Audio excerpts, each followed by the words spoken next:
కర్మం ఆరాధనలో స్వతంత్రం చేకూర్చడానికి వారందరిలో వ్యక్తి గౌరవాన్ని, జాతి ఐక్యతను, అఖండతను సంరక్షిస్తూ సౌభ్రాతృత్వాన్ని పెంపొందించడానికి సత్యనిష్టాపూర్వకంగా తీర్మానించుకొని 26 నవంబరు 1949న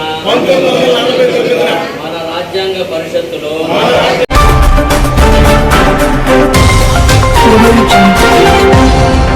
అనంతపురంలో క్రైస్తవ సువార్తను అడ్డుకొని దారుణంగా ప్రవర్తించిన ఘటనపై తీవ్ర ఆగ్రహం వ్యక్తమైంది. ఈ నేపథ్యంలో అన్ని పాస్టర్ల ఫెలోషిప్లు, ప్రజా సంఘాల నాయకులతో కలిసి రౌండ్ టేబుల్ సమావేశం నిర్వహించారు. ఈ సమావేశంలో క్రైస్తవ మత పెద్దలు, క్రైస్తవ నాయకులు, వైఎస్ఆర్సీపీ నెల్లూరు జిల్లా క్రిస్టియన్ నాయకులు, కాంగ్రెస్, సిపిఎం నాయకులతో పాటు వివిధ ప్రజా సంఘాల ప్రతినిధులు పాల్గొన్నారు. మరోసారి క్రైస్తవులు గాని, ముస్లింలు గాని హిందువుల జోలికి ఎవరూ రావద్దని హెచ్చరిస్తూ మత సామరస్యాన్ని కాపాడాలని తీర్మానించారు. ఈ మేరకు 12వ తేదీ సోమవారం ఉదయం 9 గంటలకు విఆర్సి గ్రౌండ్ నుంచి శాంతియుత ర్యాలీ నిర్వహించి అంబేద్కర్ విగ్రహానికి పూలమాల వేసి మద్రాస్ బస్టాండ్ మీదుగా కలెక్టర్ను కలిసి వినతి పత్రం అందజేయనున్నారు న్నట్లు తెలిపారు. ఈ కార్యక్రమంలో అన్ని పార్టీల నాయకులు, ప్రజా సంఘాల నాయకులు, క్రైస్తవ మత పెద్దలు, క్రైస్తవ సహోదరులు పెద్ద ఎత్తున పాల్గొంటారని వెల్లడించారు. మత ఐక్యతను చాటేందుకు ఆదివారం ప్రతి చర్చలో అనౌన్స్మెంట్ చేసి చర్చి సభ్యులందరూ ర్యాలీలో పాల్గొనేలా పాస్టర్లు సహకరించాలని పిలుపునిచ్చారు. క్రైస్తవుల ఐక్యత వర్ధిల్లాలి, మత సామరస్యం నిలవాలని నేతలు స్పష్టం చేశారు. బస్సు కాల్ చేయడము అలాంటిది మన కళ్ళ ముందు మనందరం యూట్యూబ్ ద్వారా అందరం చూసాము. కానీ వారికి మద్దతు ఇస్తూ అన్ని జిల్లాల వాళ్ళు ముందుకెళ్తూ కలెక్టరేట్లో ఒక వినతి పత్రాన్ని ఇస్తున్నారు. మనం కూడా ఈ జిల్లాలో అందరం కలుసుకొని, ఒక పార్టీ అని కాదు, అందరం కలుసుకొని అన్ని పార్టీల వాళ్ళని కలుసుకొని క్రిస్టియన్ అనే వారికి మద్దతు ఇస్తే బాగుంటుందని ఒక ఉద్దేశంతో మీ అందరూ చర్చిన అంశంలో కూడా మీరు చెప్పే సలహాల మేరకు కూడా ముందుకెళ్ళాలని ఒక ఆశతో మేమందరం కూడా ఈ ప్లాన్ చేసుకోవడం ముందుకు వచ్చాము.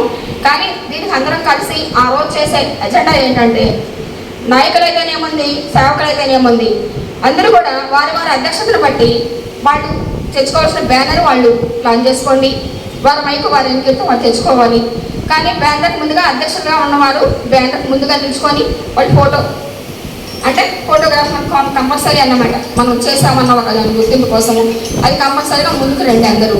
కానీ ఎవరికి వాళ్ళే అంటూ మీకు మీరుగా మీతో వచ్చిన వాడిని బాధ్యత వహించాలని ఒక ఆసక్తితో కూడా మేము ఈ ప్లాన్ చేసాం కూడాను.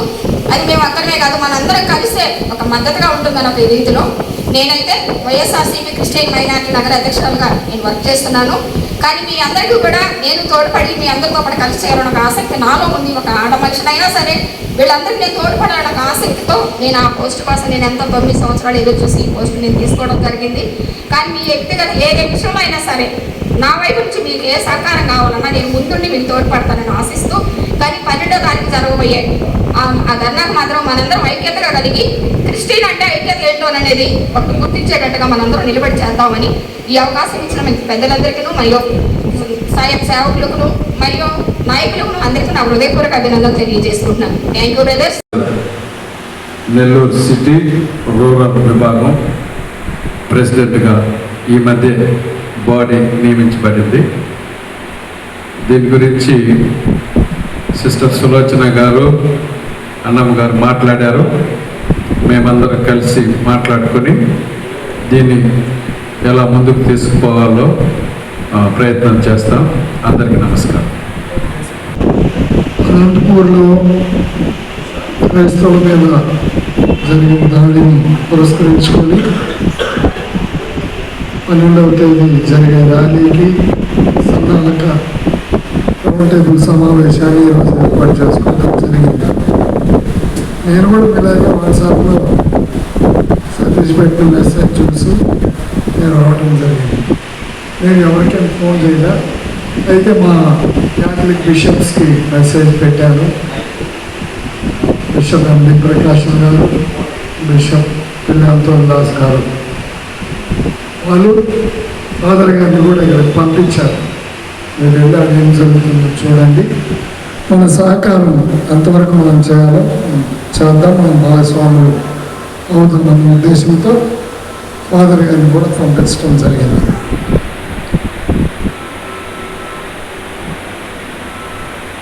క్లియర్గా మన సర్దార్ గారు చెప్పారు, ఈ దేశంలో శత్రువులు ఎవరు అని. వాళ్ళు డిసైడ్ అయ్యారు మన శత్రువులు ఎవరు ఈ దేశంలో. క్రైస్తవులు, ముస్లింలు, కమ్యూనిస్టులు, అంబేద్కరిస్టులు. సరే, వీళ్ళని నిర్మూలించాలంటే ఎలా? ఈ యొక్క మీటింగ్ ఏర్పాటు చేయడానికి ముందు మద్దతు తెలిపేవాళ్ళు అన్ని పార్టీలు, వైఎస్ఆర్సీపీ కానీ, టీడీపీ కానీ, బీజేపీ కానీ అన్ని పార్టీల్లో క్రైస్తవులు ఉన్నారు. కానీ ఇక్కడ కొంతమంది వచ్చారు కాబట్టి మరి ఇంకోసారి ఇలా పెట్టి అన్ని పార్టీలతో లీడ్ చేసుకొని సింహపూర్ నుంచే ఒక గట్టి దళాన్ని ఏర్పాటు చేసుకుని ముందుకెళ్దాం. కాబట్టి మాట్లాడాల్సిన ఎక్కువ మంది ఉన్నారు కనుక వాళ్ళకి ఇచ్చిన సమయంలో కొద్దిగా మీకున్నటువంటి మీ ఆలోచన డైరెక్ట్గా చెప్పాలంటే మనం చూస్తున్నాం. మన మధ్యలో చాలా సంతోషకరమైన విషయం. ఎందుకనంటే మతాల మీద జరిగేటువంటి దాడులకి, ముఖ్యంగా క్రైస్తవ మతస్థుల మీద జరిగేటువంటి దాడులను వ్యతిరేకంగా ఈ రౌండ్ టేబుల్ సమావేశాన్ని ఏర్పాటు చేసినందుకు మీకు అందరికీ ముందుగా ధన్యవాదాలు తెలియజేస్తున్నాను. అనంతపురం జిల్లాలో జరిగినటువంటి క్రైస్తవుల బస్సు యాత్రను అడ్డగించి దాడి చేసి భయభ్రాంతులకు గురి చేసినటువంటి మతోన్మాదులు ఏవైతే ఉన్నారో వాళ్ళకి నిరసనగా రేపు సోమవారం జరగబోయే ఈ జైత్ర యాత్రకు ఏఐటీయూసీగా కానివ్వండి, సిపిఐ మా పార్టీ ఆదేశాల మేరకు ఈ నగరంలోనే కాదు, ఈ జిల్లాలో కాదు, రాష్ట్రంలో కానీ ప్రపంచంలో ఎక్కడ ఏమి జరిగినా కూడా మేము సంఘీభావం తెలియజేస్తూనే ఉంటాం, మా పోరాటాలు కొనసాగిస్తూనే ఉంటాం. అది మీతోనే ప్రారంభం కాదు, మీతోనే ఎండ్ కూడా కాదు. ఈ ప్రపంచం ఉన్నంత వరకు కూడా, కమ్యూనిస్టులుగా మేము ఉన్నంత వరకు కూడా మా పోరాటాలు ఎప్పుడు కూడా కొనసాగుతూ ఉంటాయి. ఒక గుణపాఠం నేర్పేదానికి అవకాశం ఉంటుంది.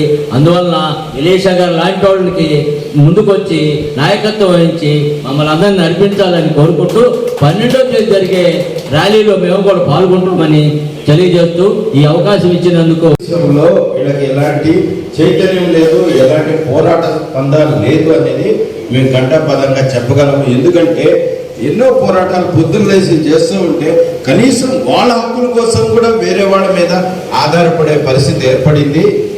మాకెవరో వచ్చి చేయాలి, ఇందాక అక్క చెప్తుంది, అనంతపురంలో వాళ్ళకి ఎవరో వచ్చి చేయాలనే ఈ స్పృహ అనేది చాలా భయంకరమైన విషయము. ఇది ఒక విధమైనటువంటి ఏమన్నానంటే మరింత నెల్లూరు సమాచారం కోసం చూస్తూనే ఉండండి మా కల్చర్.